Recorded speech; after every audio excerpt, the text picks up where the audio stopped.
Hey guys, hope you're doing well. I have something exciting to show you, and then after that, we're going to talk about incubation. So get ready, let's dive in. So here's a quick look at this large albino girl. You can see her lower half is just huge. It is just really swollen. And so this is her ovulation. She was bred to a Pastel Candino, and they lock 3 times, so I'm excited to see what happens here. So that happened about 2 weeks ago, and tonight I see this. So this is her pre-lay shed. That means it's time to fire up the incubator. There are 3 important requirements for an incubator: temperature, humidity, and air-oxygen exchange. We're going to make sure all 3 are going to be perfect within the main housing of the incubator. So for the main body or the main housing of this incubator, I'm going to be using this old styrofoam box. It's the cheapest alternative, but you can use anything that's insulated, like a wine cooler, a cooler, a mini fridge, or a large refrigerator. Anything that's insulated can be used. And for heat, I'm using this old heat pad. A lot of you probably already have this laying around and it's just collecting dust. Time to break it out and put it to good use. So an old heat pad connected to a temperature controller. This is a STC 1000. Unfortunately, this only has Celsius, but I'm comfortable using just Celsius. This heat controller has been used in the aquarium hobby for a very long time. It seems to be reliable. I never heard of any issues or concerns with the quality. It's pretty accurate. You can adjust it for accuracy, but for our purpose, all we needed to do is to keep constant heat. So consistency is what we're looking for. I'll have more information about this controller and how to hook it up. But the purpose of the controller is to maintain constant temperature, and we want that temperature to be between 88 to 92 degrees, 90 degrees Fahrenheit being the sweet spot. The temperature in the heat pad is being measured by this temperature controller. I have a piece of tape on it to keep it in place.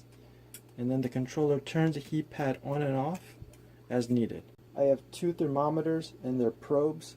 First, I'm going to put both probes into the incubator in the same location just to make sure that they're both measuring the same temperature, meaning that they're both accurate to each other. Then one probe will be left in place while the other probe will be moved to within the egg incubation box so that we can know the temperature within the incubator and the temperature within the egg incubation box. Now the egg box is just a plastic shoe box where the eggs are going to be placed.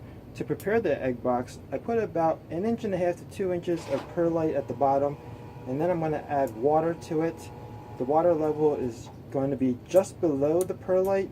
This is going to meet the humidity requirements. Humidity should be between 90 to 99%. The eggs should not be in contact with the water, so to ensure that, I'm adding a layer of light diffuser between the perlite and the eggs. I also have a few pieces of straw just in case I need to pin the eggs from rolling around. Lastly, I drilled 2 holes at the opposite ends of the shoebox just to allow a tiny bit of airflow. So now that we've met the requirements of temperature, airflow, and humidity, let me show you this temperature controller. Again, it is a STC 1000. We use it in the aquarium hobby quite often. It's highly reliable. Because it's only got one real purpose, which is to control temperature. It doesn't have a lot of functions and features. So there's not a lot of risks with those, not a lot of points of failure. There's really 5 main features with this controller. 1, it has a waterproof probe, which I've shown you earlier.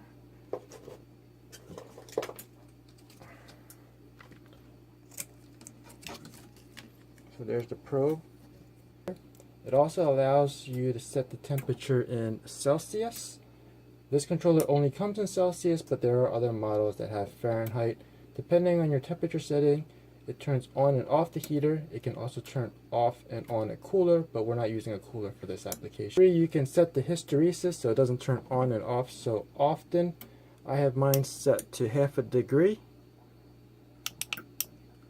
half a degree Celsius. So once it drops a half a degree Celsius from my temperature setting, it turns the heater on until it meets the temperature, and then it turns the heater off. And then lastly, of course, you have your temperature setting, which mine I have set to 33.7 degrees Celsius. That is warmer than 90 degrees, but like I said, you can adjust the accuracy. I don't need to adjust the accuracy because I have a thermometer. So to wire this controller, you can take a look at this diagram. So for our application, we're only going to be using ports 1, 2, 5, and 6. So here's a better view of how to wire things up. It's color coded to hopefully make things easier for you. Over here we have the heat source. Here is the outlet that plugs into your wall sockets. And this is the controller. Again, we're going to be only using ports 1, 2, 5, and 6. Basically, from your outlet, you're going to splice the wire. You're going to have to splice it here, and then connect one end to port 1, the other end to port 5, and then for the other wire, you're going to connect it to port 2. So usually when you're dealing with motors, things that spin, or things that require a certain direction, you have to pay attention to the hot and neutral. But in our case, we're just completing the circuit, so it doesn't matter if you're using hot and neutral or neutral and hot. It doesn't matter which wire you use. You just have to make sure that one wire connects to port 1 and 5, while the other wire connects to port 2. Now for the heat source, again, we don't care about positive or negative or hot or neutral. We just have to make sure that one wire connects to port 6 and then the other wire connects to port 2. So now we're going to put everything together. We're going to start with an empty cooler. Next, we'll add our heat pad. It's a good idea to add some bottled water. This doesn't have to be spring water. These are just empty bottles that I have refilled with tap water.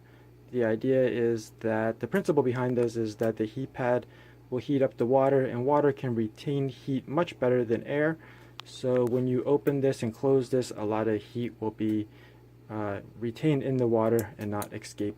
Next, I've added a piece of light diffuser. This is not the one that's in the egg box, but I like to put it here so the egg box doesn't come in contact directly with the water bottles. So next is the egg box. If we were doing this for real, I would have added water to the perlite, and then the eggs would go on top of the light diffuser that's in the egg box. Next, what I've done is I've attached the two temperature probes for the thermometers to the top of the lid. One of them will be there temporarily, the other one is permanent. The temporary one will later be moved to inside the egg box. And then also the other probe for the temperature controller. This will also get attached here, and that'll stay there permanently. So the controller probe will be here.